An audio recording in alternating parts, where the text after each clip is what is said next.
thanks for coming out. Not only do I get to fly all these cool airplanes, but I get to share my passion and good fortune as well. I think everybody can relate to the fact that we're all products of where we've come from in life, you know, how kind of life's bumped us along, and all the learning opportunities that we've had that end us up here today. And I hope everybody out there has a passion. This is obviously one of mine. And if you do, you can look back on that point in life when that spark kind of lit inside you, and it kind of headed off on that path of life. Well, for me, it was something as simple as a song I heard on the radio when I was 13 years old. You guys remember that song, Snoopy and the Red Baron? Well, it obviously had a different effect on me than it did you guys, because this is the result of it. And I heard that song, and I went down, and this spark lit. I went down, I got every book I could find on World War I airplanes, the Aces and all that. And from that point on, my technical fascination became focused on flight and aircraft. Family moved to the Miami area soon after that. I was about 14. And I met some friends. We started flying control line model airplanes, and we got into radio control. And the next thing that kind of set my path in life, I met a gentleman when I was 15 years old, that was, or 16, that was building his own home-built airplane. I thought, I like to build things, and I like airplanes. This was a match made in heaven. So when I was 16 years old, I bought a set of plans. They were $40, and there were about 20 pages. And I built most of my first flyable airplane my last year of high school when I was 17 years old. We'll let Waldo. I mean, what a day to go flying, guys. If you haven't had a chance to go up to the industry today,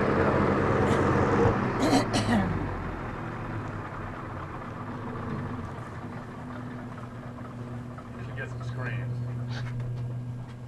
Raj, my mother used to have to, she complained about having to crawl over the fuselage to get to the washer and the dryer, but it was kind of novel having a son building an airplane in the garage. I also competed on my high school gymnastic team that last year, and when I started to learn how to fly, since I was used to flipping around in the gym, I immediately gravitated towards flipping around in the sky. Realized pretty quickly I wasn't going to win any Olympic gymnastic medals, so I thought, man, maybe one day I could maybe make the U.S. aerobatic team. So I joined the local club and started learning how to do aerobatics and practice. World War II, we weren't in the war yet, and they came over to buy Curtiss P-40s, which was the airplane that I was trying to pull out earlier, that I still will probably fly later because we just figured out what the deal was. One of the landing gear struts is low, and the wing was sitting down. I got to pump some air up into it. So anyway, there was a fitting that wasn't there that was supposed to be. And anyway, they came over and they went to Curtiss and they said, sell us all the P-40s you'll build us. And well, they could only make so many. Then they went to North American, this company, which is a competitor, and they said, hey, will you guys build us P-40s? Well, they weren't too excited about building a competitor's airplane, and it had been around for 4 or 5 years. They said, I tell you what we'll do, we'll build you a new airplane using the same engine with later technology. They said, well, okay, only under one condition, that the first airplane's flying in 120 days from today, because they were desperate. And 117 days later, the first P-51 flew. The Americans initially called it the Apache, but the British were the first ones to use it. They called it the Mustang, and that's the name that stuck. It has a V12 engine in it. The first one had the American Allison engine, which is the same as the P-40. Later on, they said, hey, let's see what happens if we put a Merlin in it, which is what the Spitfires and the Hurricanes had. So this is a British design engine. And they were a little bit further along in their supercharger technology, and these engines could hold a higher horsepower at a higher altitude. They were about the same down at sea level, but the P-40 engine at about 15,000 feet starts losing power. This engine will hold it up to 25,000 feet. So between 15 and 20,000 feet, there was a lot more performance when they put this engine in. That's what made it the great airplane that it was. It's a Rolls-Royce Merlin engine, so it's a 12-cylinder, a V12. It's liquid cooled. The radiators are in the scoop in the belly.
Or if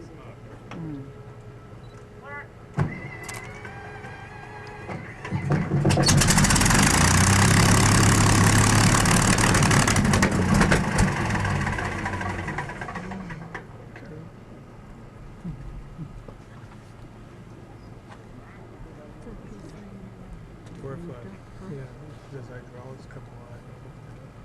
There's one that we just fall down because it's hydraulic with that same.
it.